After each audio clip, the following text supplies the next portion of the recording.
Bonjour à tous les amis, j'espère que vous allez bien. Aujourd'hui on se retrouve pour une nouvelle vidéo. Aujourd'hui on va parler Mercato Erling Haaland au Barça. Est-ce que ça va être fait dès cet été? On va parler d'énormément de choses. Quelle attaque on pourrait avoir la saison prochaine avec Haaland bien évidemment. On va voir aussi qu'est-ce qu'il pourrait apporter au Barça. On va parler de son agent qui veut mettre tout simplement Haaland. Mino Raiola veut mettre Haaland dans un grand club comme le Real Madrid ou surtout le Barça. On va parler de son salaire. Bref, on va parler d'énormément de choses et je vais vous dire pourquoi selon moi Haaland va aller au Barça. Bref les amis, on perd pas plus de temps, n'oubliez pas de vous abonner si ce n'est pas fait. C'est parti.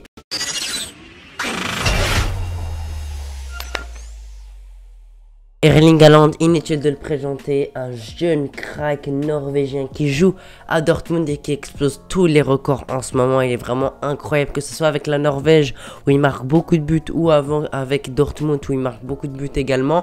Malheureusement cette saison il s'est un peu plus blessé, on va parler de ses blessures un peu plus tard dans la vidéo. Mais en tout cas quand il n'est pas blessé, il performe toujours, il marque beaucoup, il est indispensable à l'équipe de Dortmund. Et on voit que quand Dortmund n'est pas là, tout simplement ils sont en grande difficulté, ils perdent très souvent, ils ont été éliminés d'Europa League, c'est pas pour rien, c'est parce que Haaland n'était pas là. Haaland est totalement indispensable à Dortmund et quand il n'est pas là, ils ont plus de jeu, ils ont plus de joueurs pour marquer et ils perdent la plupart du temps. C'est pour ça que Haaland, c'est un joueur qui peut vraiment te faire de grandes différences en marquant. Il a une très belle finition.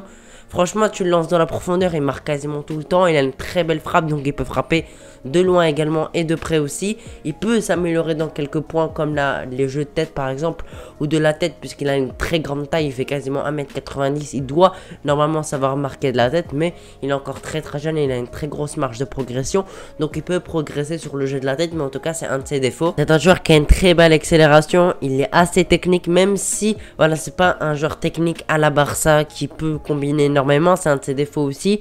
Mais je pense qu'il peut s'adapter très rapidement au Barça parce que voilà, il peut s'acclimater à la Liga, il peut s'acclimater au jeu du Barça comme un Aubameyang par exemple. Même s'il n'a pas le style du Barça, Aubameyang selon moi, il s'est adapté très rapidement. Il a marqué beaucoup de buts malgré qu'il ait 32 ans. En tout cas, imaginez-vous, Haaland qui est meilleur que Aubameyang actuellement, qui est encore très jeune, qui peut progresser sur énormément de points. Je pense qu'il peut s'adapter très rapidement au Barça. Il peut apprendre à combiner. Il peut apprendre le jeu du Barça. Même si c'est pas un joueur pur Barça, tout simplement. Il peut jouer au Barça selon moi. Il peut marquer beaucoup de buts. Il peut être très bon au Barça. Et pour moi, il peut, même s'il n'a pas le style à 100%, je pense qu'il peut s'adapter rapidement au Barça. Parlons un peu du prix. Donc, on parle de 300 millions d'euros en tout, avec les commissions, avec le salaire, avec les 75 millions d'euros de clause de Dortmund. Ça arrive environ à cet argent-là, 300 millions d'euros. Donc, moi, ça me semble vraiment beaucoup. Faut mettre à la baisse ces demandes-là parce qu'il ne faut pas exagérer. 300 millions, les amis, c'est vraiment extraordinaire. On peut quasiment nous refaire totalement une équipe en achetant un grand défenseur, un grand milieu et un grand attaquant. Donc 300 millions d'euros, ça me semble vraiment beaucoup. Donc son salaire, il va falloir faire un salaire évolutif. Je vous l'ai déjà dit dans une autre vidéo où par exemple la première année il touche 15 millions, la deuxième 20 millions par exemple, la troisième 25 millions. Ce n'est qu'un exemple, mais quelque chose comme ça où on peut économiser de l'argent et ce sera mieux, tout simplement, ce sera bénéfique. Pour les clauses de Raiola, il y aura une règle des joints, donc ça c'est une bonne chose. Comme ça, tout simplement, s'il se met pas d'accord avec avant juin, avant le mercato d'été, tout simplement, Raiola pourra pas avoir une grosse commission parce que la FIFA va faire une règle où les commissions peuvent plus être très hautes. Après il y a les commissions pour le père d'Haaland, etc. Donc ça fait beaucoup d'argent, mais il faut mettre à la baisse tout simplement ces commissions, etc. Le salaire, parce que pour moi c'est beaucoup trop, c'est trop d'argent. Donc c'est pour vous dire qu'il faut pas se ruiner pour Haaland. Bien évidemment, pour un très grand joueur faut dépenser beaucoup d'argent, mais il faut pas se ruiner. Donc il faut faire le maximum d'économies possible pour pouvoir tout simplement investir dans d'autres joueurs comme un gros ailier par exemple, un gros milieu, un gros défenseur ou un grand latéral. Vous m'avez compris, donc faut pas trop user notre argent non plus. Mais Haaland pourra vraiment nous apporter beaucoup de choses dans l'axe. Bien évidemment, on aura Aubameyang en tant que remplaçant et c'est vraiment un remplaçant de qualité parce qu'actuellement il est titulaire et il est vraiment décisif, il marque énormément. Et là, il pourrait être sur le banc et on aura par exemple un Haaland qui sera en tant que titulaire et il pourra vraiment nous apporter beaucoup de choses parce que c'est un joueur que, voilà, tout simplement, il est devant le but, il frappe. C'est un joueur qui aime marquer, qui veut marquer. Il y a plein de fois où voilà, il marque pas assez. Des fois, il y a un moment où il a mis un doublé la saison passée. Il n'était pas content parce qu'il avait raté son occasion de but pour le triplé. Donc c'est un joueur qui a faim, qui veut marquer des buts, qui veut être décisif tout le temps, qui veut tout simplement avoir un peu la gloire. Voilà, c'est un joueur, je pense, un peu à la Ronaldo, qui veut marquer beaucoup de buts, qui veut avoir la lumière sur lui, qui veut être la clé du projet, pas comme au Real Madrid par exemple, parce que s'il rejoint le Real Madrid, il y aura déjà Mbappé en tant que grande star, il sera pas là la star ultime tout simplement du club, et si jamais il rejoint le Barça, ce sera la star, la grosse star, la plus grosse star du club, et tout simplement les joueurs vont jouer autour de lui, ils vont tout simplement, dès qu'ils ont le ballon, voilà, par exemple un Pedri, s'il voit un Haaland qui peut partir dans la profondeur, bah il va lui donner le ballon. Vous m'avez compris, un peu comme un Messi, même si ça n'a rien à voir en termes de style de jeu, même si ça n'a rien à voir en termes de niveau, mais vous m'avez compris que voilà, les joueurs avant, quand Messi jouait, simplement quand ils avaient le ballon, ils regardaient où était Messi pour lui donner. Je pense que ce sera à peu près pareil. Bien sûr, Haaland va devoir s'adapter très rapidement au Barça parce qu'on va investir vraiment beaucoup d'argent, donc on va recruter un très grand joueur, donc il va falloir que directement, dès qu'il vient, il faut qu'il marque, qu'il soit décisif. C'est ce qu'on attend des grands joueurs, parce que les grands joueurs, quand ils rejoignent des clubs, il n'y a pas de un mois d'adaptation ou plus. C'est dès qu'ils viennent, ils sont décisifs, ils marquent, et j'espère que ce sera le cas. Et on espère que il fera une adaptation éclair, parce qu'on en a vraiment besoin. On n'a pas comme un Griezmann, on a investi 120 millions d'euros pour qu'il s'adapte jamais.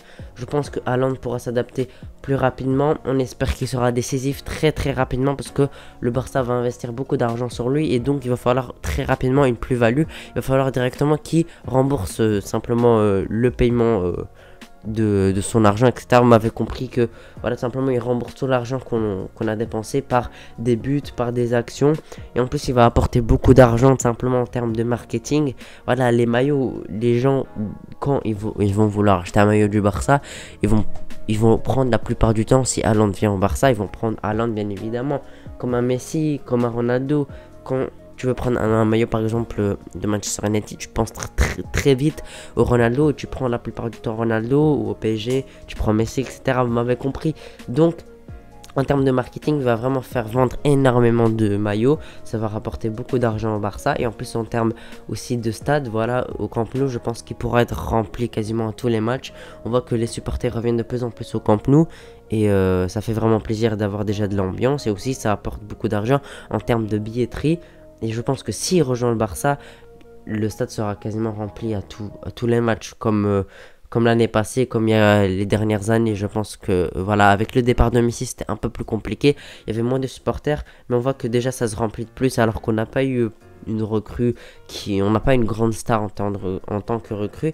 Et là, je pense que franchement, avec la Haaland qui rejoint le Barça, je pense que franchement, on aura quasiment que des Camp Nou pleins à craquer, tout simplement à guichet fermé, comme on le voit de plus en plus depuis que le Barça va beaucoup mieux. Je pense que on pourra vraiment prétendre pour moi à une place de Ligue des Champions. Je pense qu'on peut être dans les on va pas être dans les favoris directement dès la saison prochaine, mais je pense que voilà, on pourrait se dire voilà, le Barça peut gagner cette Ligue des Champions, même s'il y a plusieurs clubs devant eux.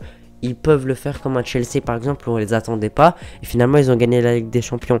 Donc on a un très grand milieu, on a une défense qui est vraiment bonne, on va avoir une attaque qui est très bonne également. Donc ça fait vraiment plaisir, on risque vraiment d'avoir une très grande équipe. En plus on a Xavi en tant qu'entraîneur, il va vraiment voilà, faire progresser de plus en plus l'équipe. On risque d'avoir vraiment une très grande équipe avec un grand collectif et avec un Haaland en pointe. Et pour terminer les occasions, un Haaland, voilà, pour nous sauver des matchs, pour mettre des buts très importants. Bref, en tout cas, Haaland au Barça, ça peut se faire. L'important, en tout cas, fait tout pour le faire. Haaland va devoir baisser un peu son salaire, ses grosses demandes comme il fait.